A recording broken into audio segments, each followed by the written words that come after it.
دختر شیطونی هستم ولی دختری نیستم با احساس کسی واقعا بازی کنم. تو داری با یکی مثل من بازی میکنی، آدم رو امیدوارش میکنی. لابلای همون شیطنتاتون شاید یک فردی از شما خوشش اومد، عاشق خودش خوشش اومد. پس خودش خوشش اومده، این غرور و تکبر داره اصلا تو شما. هر شخصی باید برای خودش ارزش قائل باشه. یه آخشون چه حس خوبیه، 10 نفر منو دوست دارن. اصلا قشنگ نیست. قشنگ نیست.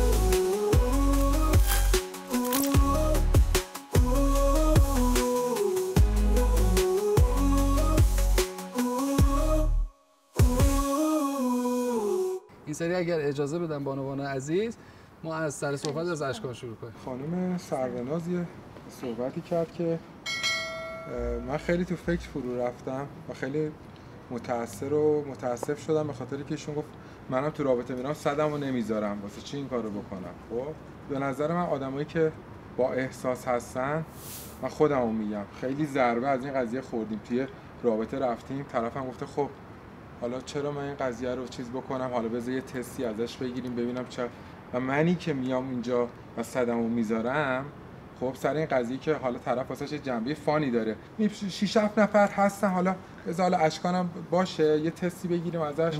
اما من با احساس من خودمو دارم میگم، آدم احساسی میام احساسمو میذارم که بگه حالا اشکان حالا احساسش واسه من چه نفعی داره. آدم احساسی میام احساسمو میذارم که بگه حالا اشکان حالا احساسش واسه من چه نفعی داره. من دختر شیطونی هستم ولی دختری نیستم با احساس کسی واقعا بازی کنم. فقط شیطونم، دوست دارم زندگیم در جریان باشه. این شیطنت به تعدد آدم‌ها ربط نداره. نه اصلا ربط به تعدد آدم‌ها نداره. من خودم 2 تا رابطه داشتم توی زندگیم.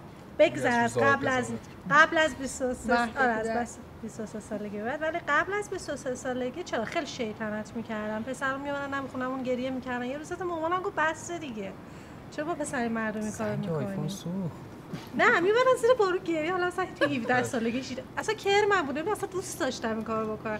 حتی تو مهد کودکم دوست داشتم اون پسری که ایمان با من خیلی بازی میکرد وایسه واسه من مثلا به کارا بکنم، گفتم برون تو پرو بیا برو. تو مدرسه میرفتم مثلا یعنی حس قشنگیه که بقیه از شما خوششون میاد. بنویس بیا این کارو، اصلا دوست داشتم. مثلا میدونم من خوشش اومده، حالا اذیتش میکردم. خب چرا اذیتش میکردید؟ طرف خوشش اومد. خوشش میاد. شما خودتون یه کاری میکنید طرف خوشش بیاد.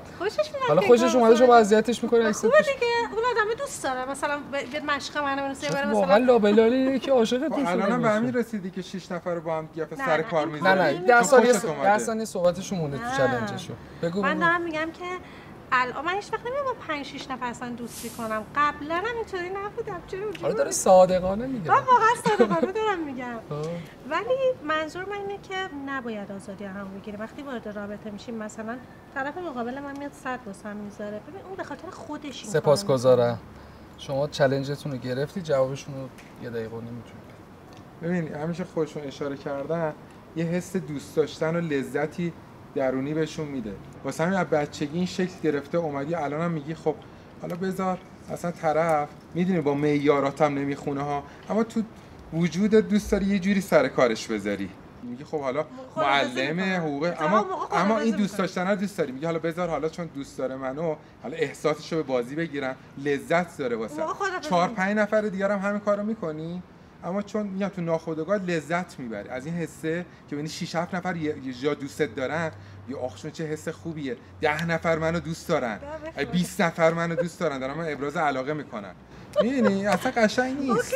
قشنگ نیست چون که من ضربه خودم خوردم این قضیه رو. طرف من گفت اشکان بدون تو نمیتونم بخوابم، واقعا شب سختیه فلان. اما همون موقع مثلا تو پیج اینستاش مثلا چیز کردم بود عزیزم خیلی دوست دارم، عزیزم آره چه شب خوبی فلان. همون تایم یعنی من همینجوری موندم، گفتم میشه اینقدر دوست داشتنه، اینقدر احساس به بازی گرفته بشه که طرف اینقدر راحت بتونه من بگه من دوستت دارم که من باورم بشه، اما بتونه با همونو به چند نفر دیگه هم بگه. من همینجوری موندم، گفتم میشه اینقدر دوست داشتنه، اینقدر احساس به بازی گرفته بشه که طرف اینقدر راحت بتونه من بگه من دوستت دارم که من باورم بشه، اما بتونه با همونو به چند نفر دیگه هم بگه. ببینید من با حرفای آقای اشکان موافقم به جز یه قسمتش. ببینید آقای اشکان شما نمیتونید بگید تمام خانم‌های ایرانی متعهد نیستن. یعنی شما اگر پارتنرتون یه خانم اروپایی بود میگفتید تمام خانم‌های اروپایی عنوان مثال جسارت نباشه. این 5 تا انگشت یکی نیست دیگه، تو همه جای دنیا خوبت داریم. حالا از این بحث بگذریم، شما گفتید که احساسی هستید، درسته؟ از اون طرف هم شیطونید، درسته؟ خب این تناقض داره صحبتاتون که شخصیتم شاید تناقض داره. خب شخصیتتون جوریه که احساسید، احساس به چی؟ به کی؟ کلا آدم احساسی هم دیگه. خب به چی؟ مثلا به موجودات زنده، درخت، گل؟ آره به گیاه. خب پس شما نمیتونید بگید من فرد احساساتی هستم. لابلای همون شیطنتاتون شاید یک فردی از شما خوشش اومد، عاشق شما. خودش خوشش خب اومده. پس خودش خوشش اومده، این غرور و تکبر داره از سمت شما. میگم من جسارت که نباشه نگفتم دوستم خدمتتون. داشته باشه، خودش داره. دید گناه کرده از شما خوشش اومده. شما چه کاری کردی که از شما خوشش اومده؟ میتونستی پسش بزنی تو ثانیه اول. پس شما هم زدم. دلت خواسته که اون از شما خوشش بیاد، که به قول شما تو دبستان بود یه سری کاراتون رو انجام بده. حالا چرا من نمیگم آدم خوبیم، نه شاید منم خیلی شیطنت‌ها کردم، ولی مشخص بوده. میدونید من اون دوست داشتم. جواد یه گوش کن. تا حالا نشده در گوش کسی برگردی بگی دوستت دارم به خاطر رسیدن به اون نیازی که داشتی؟ ولی دارم شفاف صحبت می‌کنم. خندش معلومه دیگه، جوابش داد. آدمایی که میومدن تو زندگی من به دروغ به من میگفتن دوستت دارم، منم به دروغ بهشون میگفتم دوستت دارم، که اونها به یه سری نیازاشون برسن، منم به یه سری نیازام برسم. یعنی یه کسی تا حالا صادقانه نمیاد بگه دوستت دارم و اون صداقت رو بفهمی تو زندگیش؟ واقعا من یعنی همه خیانت کردن؟ نه بس خیانت نبود، راجع به یه سری مسائل دیگه میومدن تو رابطه. حالا به عنوان مثال مثلا تو به خاطر پولت می‌خواست. مثال به عنوان حالا جایگاهی که حالا مثلا تو شغل و نمیدونم جایگاه اجتماعی. نه اینو فقط به من بگو بریم سراغ بعدی. کسی داخل زندگیت آمد که به خاطر هیچی تو رو نخواد، به خاطر خودت بخواد؟ آره یا نه؟ به خاطر خودم من. به خاطر خودت. وجود جواد محمدی نیومده تا حالا. بسیار. بعضی آدما میخوان انتقام از، یعنی با یه نفری که اوکی نمیشن میخوان انتقام از بقیه بگیرن. یعنی من اینجوری استنباط میکنم، فکر میکنم جواد تو میخوای بری انتقام از بقیه بگیری، یه نفر باهات اوکی نشده، این حالا فکر میکنم اشتباهه. راجع به شما یه چیزی بگم، این که میگید 100 من میذارم طرف 5ش باشه، حالا فرداش میتونیم بگیم نه، باید میرین از اون برم نگاه کنیم دیگه. فکر کن شما با یکی 100 باشی، اون طرف میشه دل دیگه، شما دختر احساسی بودی هستم یهویی، خب یکی انقدر خوشتون میاد شما سرتون میذاریم آقا مثلا با شما اوکیو میده، قطعا خوشم میاد از کسی، ولی سرمو نمیذارم. آفرین اوکیو میده، فراش میگی خانم سلام خدافظ، میگم خدافظ، انقدر راحت. دقیقاً اوکیو میده، فراش میگی خانم سلام خدافظ، میگم خدافظ، انقدر راحت. دقیقاً. ببین الان مثلا من میخوام با یه خانم اوکی بشم، برای من مثلا ظاهر خیلی مهمه. خب 100 ظاهر من این خانم باید ببینم تو ذهنم تیک میخوره یا نه. اگه تیک نخورد 80 بود نباید برم، چون قطعا فرداش یعنی این فردای نوعی یا 2 روز دیگه 10 روز دیگه 20 روزی کات میشه، چون من یکی تو خیابون میبینم آخ اون 100 منه. حالا مثلا اونور برعکس، دختره مثلا صرفا پول میخواد، یکی از برای پول میخواد، یکی از برای مثلا قد، الان خیلی مد شده تو فضای مجازی دخترها ما پسر قد بلند میخوایم. خب این الان چرا این قضیه مد شده؟ این خب اینا محدودیت میاره. خب پسری که قدش کوتاه چه گناهی کرده؟ چاقه چه گناهی کرده؟ اونی که باشگاه نمیره چه گناهی کرده؟ از تو شب داره کار میکنه، یعنی داره میره یه لقمه در میاره. بعد همه این دخترها براشون توی ذهنشون اون پسر جذاب، اون پسر خوبه جذابه، ولی تهش میرن کیو انتخاب میکنن؟ همون شیطونه. خب بفرمایید در خدمتتون. من خودم کار بازیگری انجام دادم. تمام مردم بازیگرن، چون خیلی راحت میتونن دروغ بگن، میتونن آدم صادقی باشن، هر چیزی باشن. ولی اونجاش مهم میشه که میتونی بازیگر نقش منفی باشی یا نقش مثبته و این تاثیر میذاره تو زندگی. احساسات با یه طوری هستش که در کنار وفاداری میاد. نمیتونی آدم احساسی باشی ولی وفادار نباشی. این من مخالفش هستم. و وقتی که من حالا میگن که زیاد چیز نباشه شعار و اینا، ولی ذات روشن باعث میشه هیچ چیزی رو شما تاثیر نذاره، حتی محیط. چرا منی که آدم مجردی هستم، یک آدمی رو مثلا ببینم خیلی پول داره ولی شخصیت نداره، وارد رابطه باش نمیشم. این تصمیمی که من میگیرم، پس خودم هستم که تعیین میکنم چه چیزی درسته یا چه چیزی اشتباه هستش. هر شخصی باید برای خودش ارزش قائل باشه و این اعتقاد رو داشته باشه که هر کاری بکنه اون کار بهش برمیگرده. چون میگم من این کارو نکردم، میگم یه سری شاید ناخواسته این کارو کرده باشن تو جامعه. خب بحث من میگی اصلا غیر قبوله برای من الان آدمی بیاد به من درخواست دوستی بده، وقتی خوشم نمیاد قبول نمیکنم، میگم حالا چون خیلی پول داره من باش اوکیشم. به شخصیت خود طرفم برمیگرده. این ذهن برتر شماست. ما توی جامعه آنورمال داریم زندگی میکنیم، درسته؟ ما باید الان کاری بکنیم که جامعه از این بدتر نشه. بله. باید یه جوری کمک کنیم، ولی باید اول از خودمون شروع کنیم. وقتی که من نخوام که خوب بشم، من نخوام که این کار رو بکنم، شما تا فردا حرف بزن، تا فردا دلیل بیار، ولی هیچ تاثیر نمیتونه داشته باشه. باید از خودمون شروع کنیم. خیلی‌ها میخوان و خیلی‌ها نمیخوان. چون که مسیر رودخونه اونوری داره میره و خیلی‌ها نمیخوان، خب این افرادی که میخوان اینو شما پاک زندگی کنن نمیتونن و سرشون بیکلاه میمونه. میتونه از رودخونه فاصله بگیره. خب میمیره. اون آب حیاته. ما نمیتونیم صورت مسئله رو پاک کنیم. این شکلی شده. ریشه‌یابی یاد بکنیم. بسیار عالی. بفرمایید حسن. شما فکر کنم خیلی جواب دارید. نه بفرمایید. 2 دقیقه در خدمت. آخه صحبتایی که من کردم یه ذره سوء تفاهم پیش اومد. من اگه دارم میگم که چه پسر چه دختر تو رابطه نباید سرشو بذاره، اگه میذاره خودش خواسته. اگه طرف مقابل زمانی گفت آقا خدافظ نباید بگه، خب پس من سرمو گذاشتم، تو چرا داری میگه خدافظ؟ شما این غذا رو دوست داشتی خوردی مثلا، یا رفتی لباس رو دیدی خوشت اومده واسه خودت گرفتی پوشی چون دوستش داشتی، پس تو دادی در واقع برای خودت یه کاری انجام میدی، نه برای اون طرف. اگه اون طرف رو دوست نداشتی هیچ وقت نمیومدی این صدر رو بذاری، پس تو به خاطر خواستای خودت این کار کردی، دوست داشتی. پس هیچ وقت نباید بیای بگی ببین تو داری من خدافظی میکنی تو این رابطه، پس تو با احساسات من بازی کردی. مگه من گفتم تو سرتو بذار که داری از من به من شما بعد نیومده بود کن بعدم نیومده بود، ولی خب در حدی برای من کار انجام میداد که منم تو اون رابطه بودم. چرا واقعا چون برای خودم پیش اومده طرف اومده خدافظی کرده، هی گریه کرده به عنوان یه آدمی که جایگاه اجتماعی داشته، شاید الان خود داره میبینه اصلا فیلم منو، آدم معروف و مشهوری هم بوده، اومده و گفته که اوکی سربرز تو با احساسات من بازی کردی، تو فکر کردی کی هستی، تو نمیدونم من گفتم اصلا من هیچ فکر نکردم روزی که به من گفتی دوستت دارم، من گفتم منم تو رو دوست دارم، گفت نه. گفتم روزی که گفتی که نمیدونم حالا میتونیم برای آیندهمون هدف داشته باشیم، من چی گفتم؟ من گفتم من کلا دخترم که قصد ازدواج ندارم. پس طرف صدشو میذاش دوستم داشت، دارم میگم خودش دوستم داشت، خودش دوستم داشته. خب ببین مثلا شما میبینید بعد فیدبکی ببینید صداش. نه من نگفتم از طرف بعدم اومده بوده، ولی هیچ وقت سرمش خب اون آدمی نبوده که من عاشقش بشم، شاید تو مرور زمان اون عاشق من شده، بعد هیچ صد گذاشته. خب ببین من نگفتم دوستت ندارم، یعنی اینکه دوست داشتنشه ولی جواب ندادم. مثلا هر وقت گفت دوستت دارم، دوستت ندارم خب نه گوش کن، هر وقت رضا که دوستت دارم نگفتم منم دوستت دارم، گفتم مرسی. واقعا همین جمله رو گفتم. موند. خب اون مشکل داره. از این مشکل داره زیادم واقعا اینجوری زیادم. بعد آخرش آقایون شاید به این فکر خودش هم عاشقش بشه. نه خب تر صحبت هست. چه کاراف بدید به من دارم خودش عاشقش بشه. نه خب خودشون میگن اصلا دیفالت ذهنی نیست من بخوام عاشق کسی بشم. نه خب مگه میشه منم آدمم ولی برام نه خب چون آقای جواد پرسید گفتش که تا حالا نشد تو ذهنت بیاری که سرتو بذاری، گفتی نه. گفتم نه اینو نه متوجه نشدم، پس اشتباه گفتم. من از خدامه که یه روزی عاشق بشم. یعنی سرتون رو میذاری؟ صد نمیذارم. حرف جوادم همین بود. آفرین. میگه حالا تو اگه صد گذاشتی اون طرف صد نمیذارم. میدونی چرا؟ چون که صد گذاشتم به نظر من اشتباهه. حتی پسر عاشق صدشو میذاره. اشتباه. صدام پس عاشق نمیشی شما. میشم ولی صدمو نمیذارم. خب اگه عاشق بشی باید صدتون. آیه اشکان من نگفتم همه خانم‌های ایرانی این کارو انجام میدن، گفتم 99% 1% جا گذاشتم و خیلی ممنونم از شما از اینکه گفتید که آقا کسی سر کار نمیذارم. یعنی آدم یا تو رابطه باید درست رفتار بکنه یا تو رابطه نره، یا وقتی که رفت دیگه صدشو بذاره.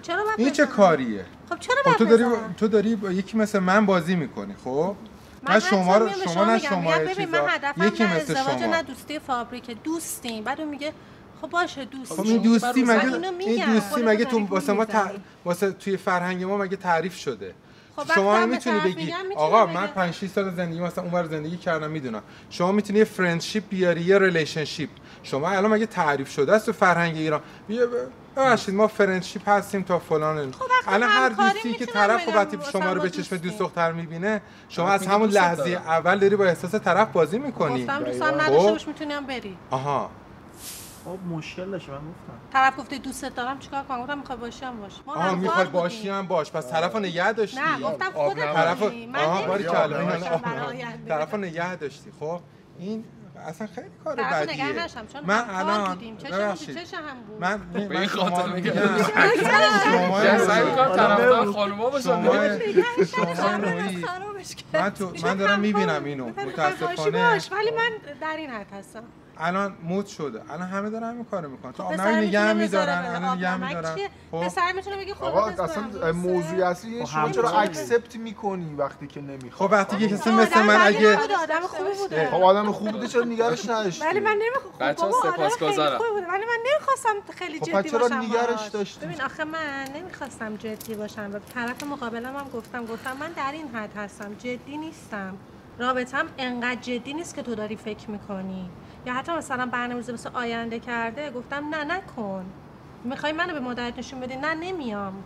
وقتی من اینا رو براش نشون دادم پس مشکل خود طرفه. آره دیگه منم همین رو. نه مشکل خود طرف نیست. تو داری الان یه کسی با احساسش اومده جلو، از تو خوشش اومده، بعد داره میاد میره جلو و تو میگی که حالا وایسا الان خوبه، حالا فعلا بذار بیرونامو بریم، حالا ببینم فکرامو بکنم.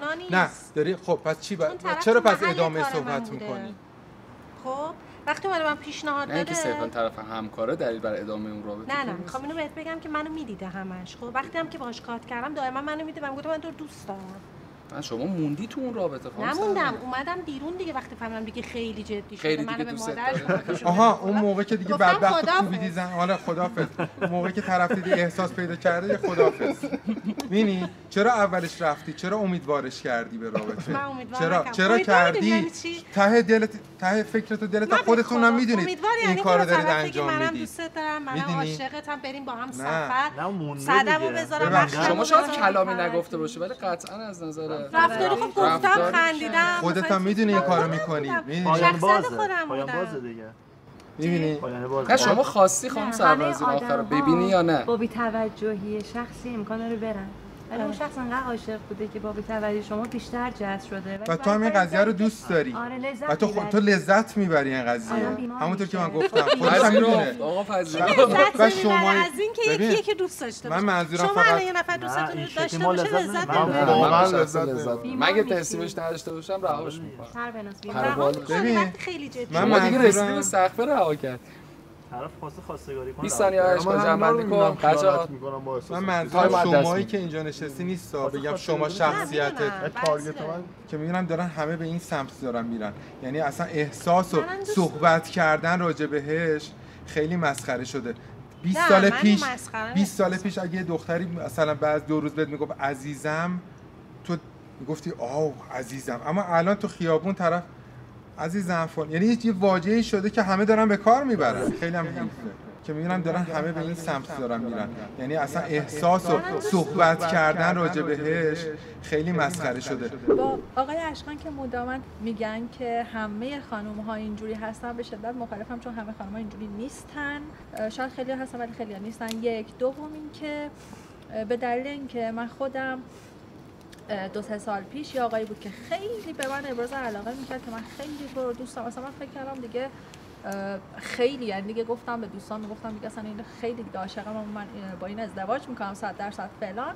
بعد خیلی هم فکر میکرد که پسر زرنگ. من 3 بارم مچشو گرفتم با 3 تا آدم مختلف. حالا اگه با یه نفر 3 بار میدیدمش اونقدر ناراحت نمیشدم. با 3 تا آدم مختلف.